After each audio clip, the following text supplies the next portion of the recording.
This is Trisss, bringing you another Abathur game here in Heroes of the Storm.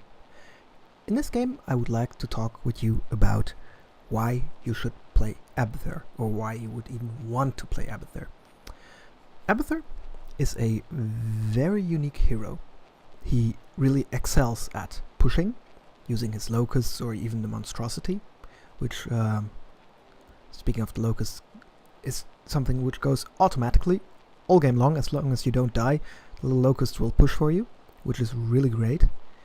He is, if played well, good at getting experience for your team, because you are able to body soak, you are able to symbiote soak, and you are able to soak with any kills of your locusts and or monstrosity. Another great thing about Abathur is that he has a very high skill cap. So if you pick him up, different than for instance this Rainer, you will have a very hard time figuring out how to play him to its maximum. Other heroes are a bit more easy in their playstyle. With Abathur you really, I think it's a good metaphor, have to keep juggling with multiple things at once. So we'll see how the fight is going at this moment. Gonna help out our team a little bit here. Other things I really like about Abathur is that you are basically forced to interact with your team. You're not a loner, you cannot do many things on your own. You really have to work together, and everything has to come together. Another great thing about Abathur is that he gives vision all over the map. For instance, here we are decloaking Nova by use of our mines. The mines are also a great way to keep track on what's happening on the map. Is the enemy team rotating? Are they going for knights? Are they going for siege giants? Are they going to the watchtower? Are they going to any other important places on the map, like tunnels on the Towers of Doom? As you can tell at this moment, Abathur is also great because you can help out your team anywhere on the map. Cannot always save them, but you can try. Thanks to the global presence of Symbiote, you can assist anyone anywhere. If you really want to, you can tunnel in and slap almost dead hero to death, or spawn a lot of locusts with the brute talent. As we can see here, the mines are also good for taking people down, but you have to be smart about where you put them, which refers to the high skill cap, and basically you need to have experience in this game if you want to be able to place the mines in the right spot. When thinking about working together with your team, it's also very nice that you are often watching the minimap, so you will have a pretty good view on everything going on, and thus you are able to warn your teammates, who quite often will be engaged in some fight with someone somewhere and might lose track of the minimap at that point. Another thing I like about Abathur is that you get to have different playstyles with this character. You can go for the mines build, you can go for the symbiote build, playing as tight as you can with one of your comrades, and you can also, if you want to, go for the very long game, go for the locust build and just try to siege your enemies to death. Playing as an Abathur player always, to me, is a bit like you're like this great general or this mastermind, keeping track of everything, pulling the strings here and there, and trying to shape the outcome of the game to your liking. It's not so much a haymaker playstyle. You're not going in and decimate the enemy heroes or anything like that. You're far more subtle than that. I myself, I like martial arts, and to me Abathur is not a Krav Maga style warrior, but much more someone like Aikido who goes in a fluent motion to take down his opponents. As you can see, we've built up a very nice mine nest here, and let's hope that Rainer just walks right in there. Zagara would be fine too, and Rainer walked in there. It's very great playing as Abathur because you can get great fun out of these little plans you hatch, like putting the minefield here and just waiting and hoping that someone will go into there and your whole plan comes into fruition like that. Which is a really great feeling because it makes you feel like you understand the game, you know what's going on, and you're doing the right thing.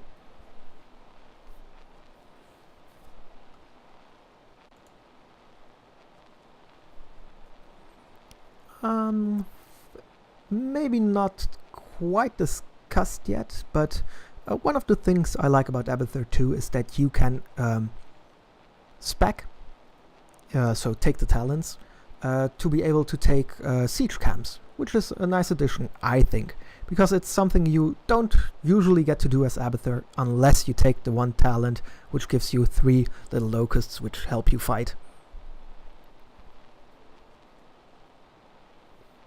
Another thing which really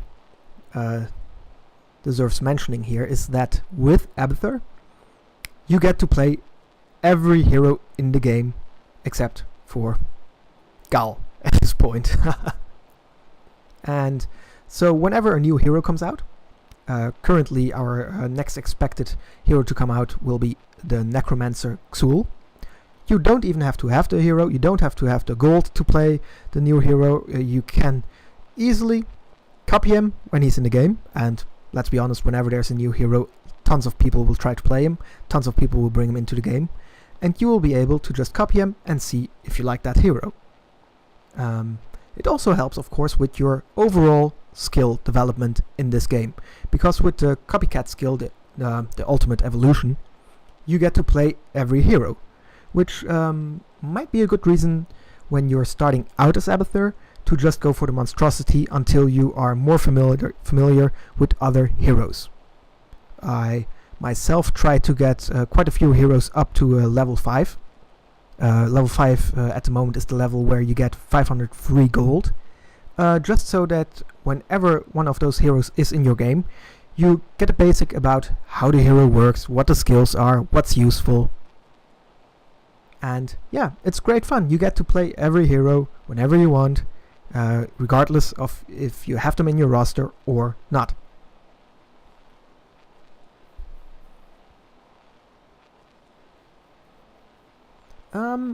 I actually just forgot that there's actually another talent you could work into a build, which is the shielding and healing build. At level 1 you take the skill for the Carapace, the talent which heals whoever you symbiote, and later on you can symbiote heroes and symbiote. When you symbiote them, you will get the whole minion wave as well with the shield, which is great in theory, but in practice I honestly forgot the build because I hardly ever use it, and it feels very lackluster. But who knows, they might up that, they might increase the... Oh, poor Zeratul. But Nova! Let's get Nova, nice. At least we got her, right? Other great things about... Yes, there are tons of great things about Abathur. Other great things about Abathur is he might be a specialist, but you can dish out a lot of damage with him throughout the course of the game. Not just siege damage, but actual hero damage. At the time of recording, the newest hero which came out was Li Ming, and when she came out, she was really incredibly powerful. And the one thing which was stronger than having one Li Ming on your team was having 2 Li Mings on your team, thanks to the ultimate evolution. And you really got to wreck other people with that. So, whenever there is a hero which is grossly overpowered, Abathur actually gets to have that boost in the form of copying them with his heroics at level 10, the copycat skill called Ultimate Evolution. And the other side of the medal for that, of course, is as soon as that hero gets nerfed, Abathur kind of gets nerfed as well because he gets a weaker copy. Let's see what's going on the map at this moment. We seem to be doing pretty well, even though we are taking a bit of damage right now.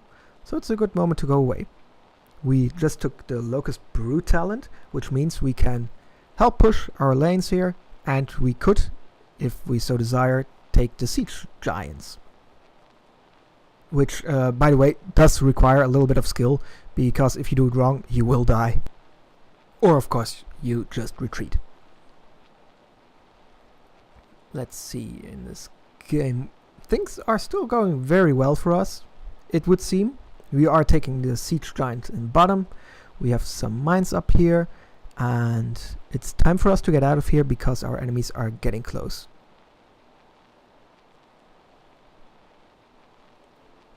Of course, there are a few reasons why you wouldn't want to play Abathur. And I don't want to go into them too much because I really enjoy the character. But some of the big things are the following. He has a subtle playstyle, which also means you don't always actively do stuff. For instance, if you are going to symbiote an Illidan, you will be pretty dependent on whatever that Illidan does for you to be effective. Also, I've heard a lot of people complain about Abathur being on their team, and quite honestly, quite often people don't know how to play with an Abathur in their team. So it's a bit of a learn to play problem. And another thing which I've heard some people don't really like is the mines and being slowed by them, because people don't always know where they are, as they should if you're a good Abathur player. But I don't really see that as a problem. I mean, it's great fun for me. It has, apart from the damage it deals, it's just good for vision and overall utility, keeping track, like I said, of all the objectives, all the things you can do on the map. And yes, sometimes it's a great tool to take out or counter a squishy hero like Li Ming, which I've mentioned earlier. It's great to have a damage dealer like Li Ming on your team for your ultimate evolution, but it's also great to have a squishy enemy in the opposing team like Li Ming, because when she trips into some mines, she will be heavily damaged or even die. Another thing many people have trouble with Abathur is that because of his high skill cap, it means that a lot of people have this really bad experience playing with him. They get this bad experience being down one body on the map. They often say, well, we are only 4 versus 5, which is not true because you are there. You still have your whole team, but people just view it a bit differently. So one way I often try to mitigate this is to be friendly with the other players. Say hi, for instance, when the game starts or when you're still before the queue. And I often try to team up with some players, often when random, but when they know that you're going into the game as an Abathur, they won't be so upset that once the game starts, you are an Abathur player. There is this overall misunderstanding with Abathur, especially with new players. I've had games where people wanted to report me, and my reply quite often is just look at the stats. I'm not just sitting in the base, not just sitting around in bushes. I'm actually doing something. And to be quite fair, normally the people who complain are pretty new to it and don't play so well themselves. So yeah, there are some bad things about Abathur, but like I said, Abathur is great fun to play. You keep track of everything happening in the game as good as you can. You have this really high skill level, this high skill cap, so it means that you can enjoy the hero for a very, very long time and still learn stuff. You are helping dealing siege damage, you are helping dealing hero damage. Oh, Zagara is very close to us. And this might be it for us, unless, yes, this is one of the little tricks you can do as an Abathur player, is if you are caught somewhere and you don't die instantly, you can ultimate evolution one of your teammates and your body will actually disappear from the space it was on. There is the Zagara who tried to kill us, and now we're going in after her, and we time out actually. As you could see, however, the ultimate evolution allows you to, for instance, take that watchtower, which is also pretty cool and something which can be useful. For instance, if Zagara would have left there and we wouldn't have any target to attack, and we knew that we only had so many seconds on the clock, we could have just gone to the watchtower just to get the watchtower and to get something out of the ultimate evolution. Another thing I really like about Abathur, which no other hero has, because you have the ultimate evolution, you are able to make new and different plays which are otherwise not possible in the game.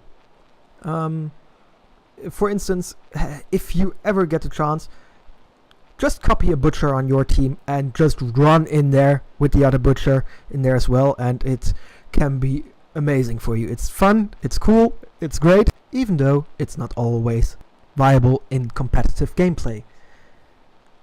Speaking of which, Abathur is a hero which does not get the most love in the competitive scene at the moment.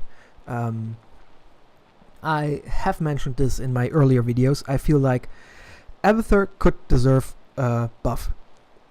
And not just a little buff on his stab and burst skill, but I've, speaking out of my own experience, would really like to see a buff for the Carapace healing skill, which is the regenerative microbes, which you can choose at level 1. And then upgrade at level 7 into the networked Carapace, which spreads the shield out to all the minions. It's fun though. That build might, in my opinion, not be the best. It's fun, especially since you are able to, in later levels for instance, make the whole minion wave just walk a whole lot faster by giving them a adrenaline boost at level 16. And that skill can, for instance, help, again, which the other builds cannot, in helping your teammates escape when they're chased down. You make them run faster for 3 seconds by 40%, I believe. So that's another one of those unique things you can do with our favorite Slugger. Another great skill option he has is at level 7. You can opt to take the mule, which helps keeping your buildings alive, which gives a different feel to your playstyle. It's one more thing to juggle in the air while you play, making sure that your cooldowns are always as short as possible, that you get your mule out on the right spot on the right time, which might not even always be the building which is the most heavily damaged one. It can be useful to anticipate an attack coming in from your enemies and just stocking up on that ammunition of your towers. Oh yeah, one of the really nice things I have not mentioned yet with Abathur is that even though you theoretically could the whole time be behind your walls the whole game long, it's, I think, very cool that you get this risky reward type of situation where you go in, put down your locust nest, put down your brood, and try to hardstone out before anyone can get you. And these risky maneuvers of going into the enemy territory and putting down your locusts is one of those things again which gets better based on the experience you have as a player, based on the experience you have on a map, because different maps really play differently with Abathur. You on every map you can have your favorite bushes, you can have your favorite steam vents, the places where you think, I'm safe here, this is a good spot for me to hide in this game. And whenever a new map comes out, it takes some time to learn where those safe spots are, it takes some time to know where the choke points are for the mines to be placed, and it is a very rewarding learning experience overall playing Abathur. And as long as they keep bringing out new heroes and creating new maps, it will be fun. You can always keep learning, more than with other characters, I think. So this game is almost at the 20-minute mark. So big things will start happening now. We will either be victorious in taking out all the enemies and just rushing them down, or we will lose horribly and be taken down ourselves. Let's see how this game goes. We are going to try to help pushing a little bit. Another thing I like doing, which did not really work out here because the minion wave is coming in, I like putting down the locust nest somewhere in the bushes and put some mines around it, because an enemy player, when they think you might be there in those bushes where the locusts are spawning from, will most of the time not just throw in their skill shot, but they will walk in to see if you are actually still there, because chances are you would have tunneled out, hardstoned out, or just left any other way. So they will walk right in there most of the time, which also means that if you put mines down there, they will get damaged. They might take out your locust nest, but there are worse things. It's just on a cooldown, and like we will see here, we are trying to take the boss, and having that copycat skill allows us to bring in that extra body, bring in that extra damage, and as it turned out, not long off this world with our copy, we were able to just throw in some locusts, which hopefully helped out a little bit in securing this boss. The rest of our team, however, didn't make it out of there, so we are all alone on this map, and we're using the vision this mine gives us to tunnel in and check out what's happening. They're gonna defend the boss. We're gonna put some mines down here, assuming that they will go up to defend against... Nope, our little mercenary push there was not long off this world.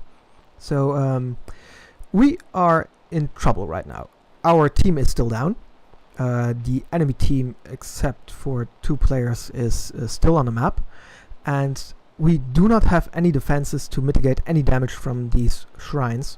So even though it's very risky and really not recommended, we're going to go in here, and hopefully no one will come here. We're going to put a mine down here, hoping that our enemies aren't coming. But as you can see, there's a shimmer, and as I am looking at the minimap to see where the rest of the enemy team is, we are taken down by Nova. Like I said, it's a super risky play to do, but I think the only way we could have survived this, because the other shrine is now shooting at our core in this 22-minute game, is to take both shrines and try to survive.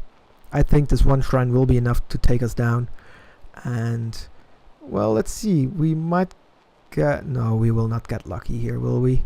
Nope. Anyway, as you can see, these are the stats. We have the second highest hero damage in the game, we have the highest siege damage in the game, and we have the highest XP contribution in the game. So, as an Abathur player, you might not physically be there during the fights, but you can greatly influence the outcome of the game in all the subtle ways in keeping everything going in the game. So, I hope you liked the video, and have a good one.